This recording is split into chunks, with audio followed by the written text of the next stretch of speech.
अस्सलाम वालेकुम, मेरा नाम है डॉक्टर ज़ोबिया महमूद और मैं पिछले 2 साल से Medicare hospital Saidpur road Rawalpindi में as a dermatologist and cosmetologist काम कर रही हूँ। रेटिनॉल सीरम हर कोई लगा रहा है या इसकी पब्लिसिटी बहुत ज़्यादा सोशल मीडिया पे की जा रही है। इसको लगाने के लिए मैं सिर्फ एक चीज़ आपको ज़रूर रिकमेंड करूँगी कि रेटिनॉल को या रेटिनॉल्स को फॉलो करने के लिए एक प्रॉपर प्रोटोकॉल चाहिए होता है। प्रॉपर प्रोटोकॉल से मुराद के रेटिनॉल्स हमेशा आप सबसे पहले पैच टेस्ट करें अपनी स्किन के ऊपर, जिस तरह हम बताते हैं कि अपनी कोनी के पास उसको लगा कर देखें, 24 आवर्स का उसको टाइम दें और उसके बाद देखें कि उससे आपको कोई एलर्जी तो नहीं हुई, कोई प्रॉब्लम तो नहीं हुई। और इसके अलावा नेक के करीब अपनी स्किन की बैक साइड पे जो कान के पीछे की जगह होती है यहाँ पे थोड़ा सा लगा के चेक करें कि इसकी वजह से आपको एलर्जन तो नहीं हो रहा, कोई प्रॉब्लम तो नहीं हो रही, तब आप रेटिनॉल्स को कंटिन्यू करें। रेटिनॉल्स का रिजल्ट बहुत अच्छा है सीरम का, लेकिन उसको हमेशा प्रॉपर गाइडलाइन से फॉलो करें तो तब आपको अच्छा रिजल्ट मिल सकता है। इसके अलावा अगर आप नाइट रूटीन में या रात में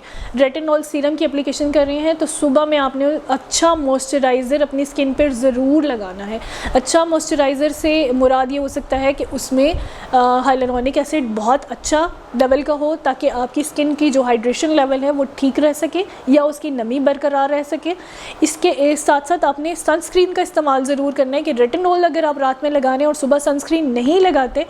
तो ये आपको बहुत ज़्यादा प्रॉब्लम कर सकता है और आपको बाद में फ़ोटो सेंसिटिविटी का भी सामना करना पड़ सकता है। इसलिए हमेशा रेटिनॉल्स को लगाते हुए कुछ प्रोटोकॉल्स को जो आपका डॉक्टर आपको बताए उसको ज़रूर फॉलो करें और किसी के भी कहने पे कोई भी चीज़ अपने फेस पे नहीं लगाएं। दिस इज़ माई मैसेज कि कोई भी चीज़ अगर आप किसी दूसरे की स्किन को सूट कर रही है तो वह ज़रूरी नहीं है कि आपकी स्किन को भी उसी तरीके से सूट करे या उसी तरीके का रिज़ल्ट दे जो उसने उसको दिया है। हमेशा अपनी चीज़ कोई भी एप्लीकेशन स्किन केयर में, चाहे वो रेटिनॉल्स हो, हाइलुरोनिक एसिड सीरम है, विटामिन सी, इवन कि विटामिन सी सीरम भी जो ब्लंटली लोग यूज़ करते हैं, मैं उसको भी लगवाते हुए कहती हूँ कि एक दफ़ा अपना पैच टेस्ट ज़रूर करें, अपने डॉक्टर से ज़रूर कंसल्ट करें और उसके बाद जो रूटीन वो आपको बताया कि उसको आपने इवनिंग में लगाना है, मॉर्निंग में लगाना है और सनस्क्रीन के साथ लगाना है, तब उसको फॉलो करें ताकि आपको बेहतरीन रिजल्ट्स मिलें।